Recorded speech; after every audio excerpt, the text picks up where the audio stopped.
Raider Nation, what's going on? You're watching the Raiders Report. Coming up here, I got a Raiders-Chargers Week 13 preview. If you're looking for the odds, the spread, and 5 keys to victory, well, luckily for you, you are in the right place. Las Vegas is welcoming in the team that is in Los Angeles, but let's be real, the Raiders still own Los Angeles. The 6-5 Chargers, led by quarterback Justin Herbert, coming into Las Vegas, where the Raiders are sitting right now at 4-7. I don't care what anybody says. There's going to be people who want to tank. There's going to be people who don't want to tank. Well, guess what? I know this. This is a common ground here.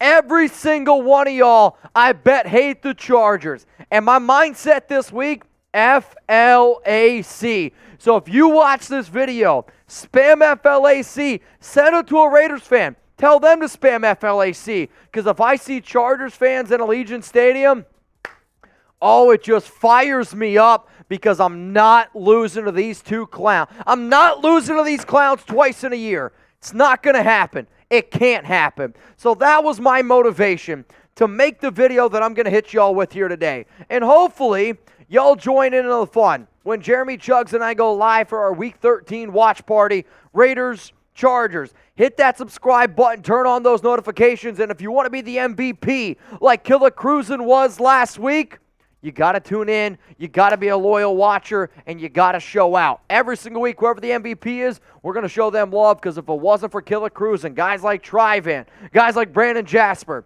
I wouldn't be able to do this show. So coming up here on the Raiders Report, Raiders, Chargers, 5 keys to victory. If you like a lot of stats, you're in the right place, because I got a lot of stats to get into here on today's show.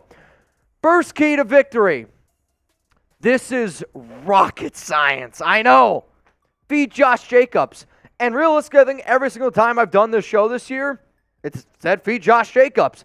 And if I do a show that doesn't say feed Josh Jacobs and a keys to victory, I should just delete my YouTube channel. This has been the best running back in the NFL this season.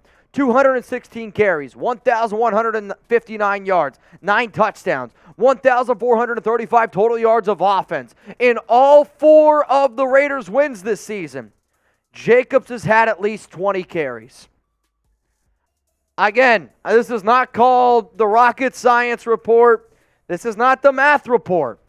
But if I believe that Jacobs is our most talented player on offense right now, which I think by all accounts, he probably is. It's not ripping on anybody like Adams or Carr. Jacobs has been that good this season. Why would you not plan to give him at least 20 carries and at least 25 touches? McDaniels, feed this man. He's clearly hungry and motivated. On top of that, the Chargers this season are ranked 30th in the NFL in terms of most rushing yards allowed to the running back position, okay? This is running back position only. They've allowed 1,465 yards. So when you think about that stat, think about that. Jacobs this season, 1,165 rushing yards, or 1,159. The Chargers have allowed 1,465. Feed that man. So give me your predictions. Look into your crystal balls right now. How many rushing yards for Josh Jacobs, or faux Josh Jacobs against the Chargers this upcoming game? I want to know, is there going to be 150, a $144? Is he going to get 229 again? How many rushing yards faux Josh Jacobs against the Chargers? Let's go to the next key to victory. Derek Carr can't be average. Can't be good. Derek needs to be great.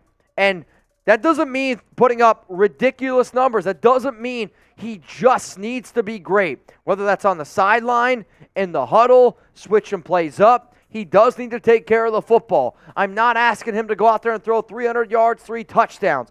But when Derek plays well, and he gives that entire offensive line a boost, he gives all those skill position players a boost, it makes your offense so much better. And the Raiders win when Derek plays great.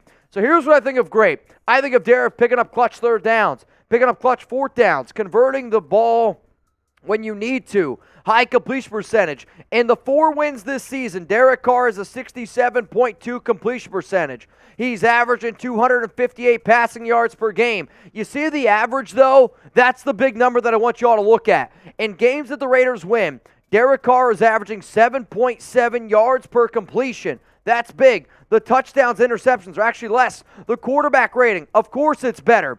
But in games when the Raiders have lost this season, his completion percentage, lower. Passing yards per game, lower. The average, lower. Quarterback rating, it's all lower. Derek needs to be great in order to get this win. And unfortunately, he wasn't great week 1 against the Chargers. He was bad. In fact, I said on this show, he was the number one reason why the Raiders lost against the Chargers. Completion percentage was shit. 295 yards, a lot of them came in garbage. 2 touchdowns, but it was the 3 interceptions. You can't have 3 interceptions. You can't even turn the ball over, in my opinion, if you're going to beat the Chargers this upcoming week. Next thing, coming up here, keys to victory. Lots of targets for Davante Adams. What makes the Raiders team sometimes so frustrating, and I think one of the reasons why the Raider fans, Raider Nation gets so frustrated with McDaniels is because the recipe for success right now on this Raiders team, it's not rocket science. And I've already said that 100 times. It's feed Josh Jacobs. It's target Davante Adams. You do all those things, you're going to win a lot more football games. This season, Davante Adams, 71 grabs, 999 yards, 10 touchdowns. In games that the Raiders have won this season, okay, he's averaging 11.5 targets and wins this season. Now, there have been games out there where he's gotten more, okay? He's gotten more targets and the Raiders have lost. But in most recently, the last 4 games, when the Raiders, to me, have really looked like they're, kind of turning it around a little bit, he's getting targets, and he's getting high-quality targets, good targets. So I want 11.5 good targets. Let's just round that number up to 12. 12 targets for number 17 at least this upcoming week against the Chargers, who they got a lot of injuries as well. And when you look at some of the other Raiders receiving yards leaders, I know Davante is going to get his. You also need some other players to step up. Matt Collins at 531 receiving yards. He's been a good fit. But then Jacobs is next. I need Foster to step up. Hunter Renfrow is not going to be out there. Neither is Waller, obviously. The players need to step up. One guy who I know, though, it's going to be Davante Adams. Now, I got 2 more keys to victory here on the Raiders Report, and a lot of shots of fireball to take. So, if you haven't already, get started with our sports book partner. They are the number one place to put all your sports book bets. If you want to bet on the Raiders, go to chatsports.com/Raiders. Promo code Raiders125 for that 125% deposit bonus. Does it tick you off a little bit that the Silver and Black are 1-point underdogs at home? That the over-under in this one is 50.5? I believe that the over is guaranteed to hit in this game. So imagine a world where you can put down $100 and bet US, they're going to give you $125 for free to bet with. So you get 100, you get 125, put $20 down on the Raiders. You got nothing to lose because then you get all that extra money. Chatsports.com/Raiders. Promo code Raiders125 to get hooked up with the deal. Also, shout out to Rolly. Put that down in the comments section for you and in the description of today's video. Let's go to the next key to victory. You got to pressure Justin Herbert. Justin Herbert throughout his entire career has showed me he's a totally different quarterback when pressured. And yes, most quarterbacks are, obviously. But for this Raiders team, you got to look at the games that they have won and the games that they haven't won. There's one big difference. They've gotten pressure on the quarterback. And the 4 wins that the Raiders have this season, week 4 against Denver, they had 3 sacks. Week 7 against Houston, this one's just Houston. I think they just stink. 1 sack. Week 11 against Denver, 3 sacks. Week 12 against Seattle, 3 sacks. And 7 Raiders losses, 6. So in the 4 wins, you have 10 sacks. In the 7 losses, you have only 6. 16 total sacks is laughable, especially when one player has 10.5. So I'm looking at Patrick Graham. I'm looking at that Raiders defense. You have to, and I mean, you have to figure out a way to get other players to get after the quarterback, because if you don't, Justin Herbert's going to carve you up. He's going to rip you apart. He's going to spit you out, and that's what he's done in his 5 career games against the Raiders. 64.3% completion percentage, averaging 304 passing yards per game, 13 touchdowns, 1 interception. You know what's funny? The game that he threw the interception last year, week 18, We know how that game ended up turning out. The Raiders won the game. Get pressure on them. The Raiders sacked them 3 times. You do that, you're going to win. So how many sacks will the Raiders have against the Chargers? The magic number is 3. If you get 3 sacks on Justin Herbert, you're going to win the football game.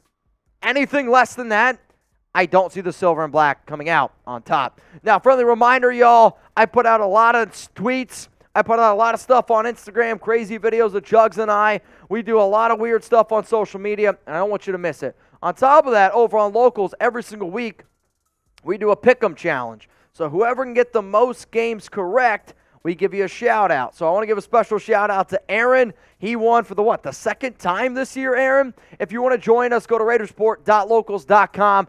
1 live video a week, 2 exclusive videos, and then NFL Pick'em Challenge. Here was the man who won it last week. Aaron, I salute you. So one more time here. Oh, wait, we got another one to get to. I thought we went through all the keys. We got one more key to get to. You got to get off the field on 3rd and 4th down. Last week against Seattle, I was very impressed by the Raiders' defense on their ability to get stops when they needed to get stops and get off the field on 3rd down. I know this. The Chargers are going to go for it on 4th down. Brandon Staley, he's an aggressive head coach. Here's what I thought was interesting, though. Both the Raiders and Chargers defense give up, on average, 5.5 3rd down conversions per game. That's ranked 26th in the NFL, so both teams not great at it. Now, here's the offensive side of that. Raiders and Chargers on 3rd and 4th down this season. In 11 games, the Raiders on 3rd down this season are 52 for 133. That's 39.1%. For the Chargers, they're 71 for 165, converting at 43% of the time. 4th down, Raiders 11 of 19 at 57.9. Chargers 8 of 19 at 42.1. Los Angeles has a high-powered offense. If the Raiders can get their you-know-whats off the field on 3rd down, force Herbert into uncomfortable situations, that might make Staley go for it on 4th down. And I'll tell you what, since he's taken over as head coach, Chargers and 4th down haven't been the best combination. So one more time, y'all, here are the Week 13 odds. Hopefully, y'all join us on our watch party. And I saw Wild One send in a super chat. Don't forget about the penalties. Penalties deserve to be in there. Don't turn over the football. There's a lot of other keys, no doubt about it. So Jermaine Illuminar, please don't commit a penalty when we need a really big score. So predict this score. Over under 50.5 points. Chargers 1-point favorites. Give me your score prediction. Raiders, Chargers, NFL Week 13. One more time here, for real this time. Keys to victory. Be Josh Jacobs. Carr, not good. Need you to be great. Lots of targets for Davante Adams. Pressure Justin Herbert and get your you-know-what's off the field on 3rd and 4th down.